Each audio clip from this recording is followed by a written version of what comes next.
आज की वीडियो में हम स्पाइडरमैन होमकमिंग का पूरा रिकैप करने वाले हैं। सोचो तुम सिर्फ 15 साल की हो, स्कूल भी जाना है, होमवर्क भी करना है और साथ ही न्यूयॉर्क को विलन से बचाना है।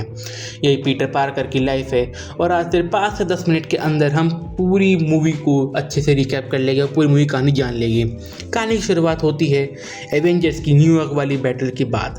सिटी में हर जगह एलियन टेक्नोलॉजी का मलबा पड़ा होता है। एड्रियन टूम्स और उसकी कंपनी को ये साफ करने का कॉन्ट्रैक्ट मिला होता है, लेकिन अचानक गवर्नमेंट ये काम डैमेज कंट्रोल नाम की कंपनी को दे देते हैं जो टोनी स्टार्क की होती है। इस वजह से एड्रियन की कंपनी बंद होने के कगार पर आ जाती है। अपनी फैमिली और कंपनी के वर्कर्स को बचाने के लिए वो एलियन टेक्नोलॉजी चुरा कर उनसे डेंजरस वेपन बनाना शुरू कर देता है। कई साल बाद एड्रियन टूम्स दुनिया का सबसे बड़ा विलन बन जाता है। उसका नाम होता है द वल्चर। अब हम पीटर की लाइफ के बारे में बात करें। अब पीटर पार्कर पे आते हैं। सिविल वॉर के बाद पीटर को लगता है कि आयरन मैन कभी भी उसे एवेंजर्स में बुला लेंगे, लेकिन टोनी स्टार्क उससे बस इतना कहते हैं, फ्रेंडली नेबरहुड स्पाइडरमैन बने रहो। पीटर रोज स्कूल जाता है। रात को स्पाइडरमैन बनकर छोटे मोटे क्रिमिनल्स को पकड़ता है। उसका बेस्ट फ्रेंड नेड ही एकलौता इंसान है जो उसकी सीक्रेट आइडेंटिटी जानता है। एआई सूट के बारे में बात करें। एक दिन पीटर को कुछ क्रिमिनल्स को पकड़ता है जो एलियंस वेपन यूज़ करते हैं। ये देखकर पीटर को लगता है कि इसके पीछे कोई बहुत बड़ा क्रिमिनल है। टोनी ने पीटर को एडवांस स्पाइडरमैन सूट दिया जिसमें एक कैरन नाम की एआई भी होती है। कैरन की हेल्प से पीटर सूट के नए फीचर अनलॉक करता है। पीटर स्कूल होमवर्क और सुपर हीरो की लाइफ के बीच बैलेंस बनाने की कोशिश करता है।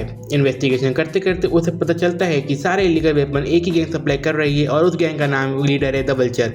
पीटर स्कूल ट्रिप के दौरान वल्चर के वेपन की वजह से पीटर के फ्रेंड्स की जान खतरे में आ जाती है। स्पाइडरमैन टाइम पर पहुंचकर सबको बचा लेता है, लेकिन टोनी को लगता है कि पीटर बहुत ज़्यादा रिस्क ले रहा है। पीटर वल्चर की डील रोकने की कोशिश करता है। फाइट के दौरान स्टैन आइलैंड फेरी बीच से दो टुकड़ों में टूट जाती है। पीटर अपनी पूरी ताकत लगा देता है फेरी को जोड़ने में, लेकिन वो फेल हो जाता है। टोनी पार्कर से तभी आयरन मैन आकर सबको जान से बचा लेता है।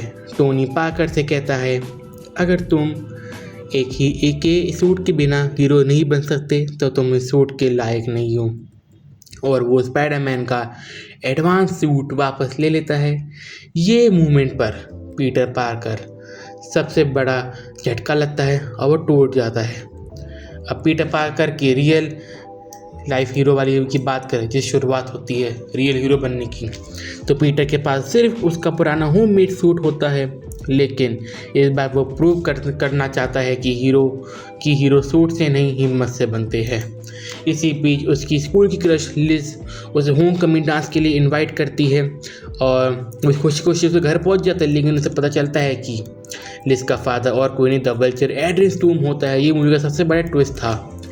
डांस के लिए जाते वक्त गाड़ी में एड्रियन धीरे धीरे समझ जाता है कि पीटर ही स्पाइडरमैन है और वो पीटर को वार्निंग देता है, मेरी फैमिली से दूर रहना वरना तुम्हारी लाइफ ख़त्म।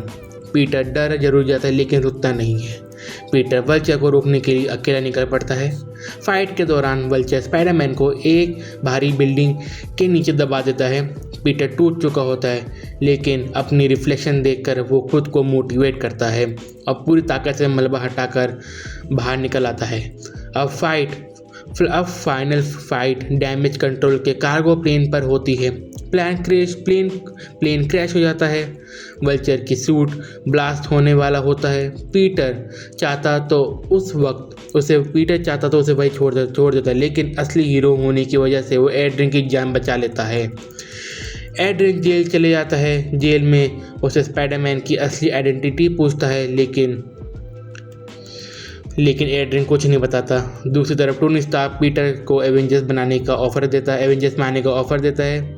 पीटर मना कर देता है। टोनी उसे उसका नया अपग्रेडेड स्पाइडरमैन सूट वापस दे देता है, लेकिन पीटर डिसाइड करता है कि वो एक फ्रेंडली नेबरहुड स्पाइडरमैन बने रहेगा और इससे स्पाइडरमैन होमकमिंग की कहानी ख़त्म होती है। लेकिन एंड में एक पोस्ट क्रेडिट सीन है जिसमें हमें बताते हैं स्कॉर्पियो नाम का विलन इंट्रोड्यूस करते हैं, और ये post credit scene brand new day के लिए बहुत इंपॉर्टेंट है क्योंकि उसमें हमें स्कॉर्पियो को दिखाया गया है। तो मैं चाहता हूँ अगर आप स्पाइडरमैन होमकमिंग देखें तो पूरी देखना और इसका पोस्ट क्रेडिट सीन मिस मत करना। तो कल हम डालने वाले स्पाइडरमैन फार फ्रॉम होम का रिकैप।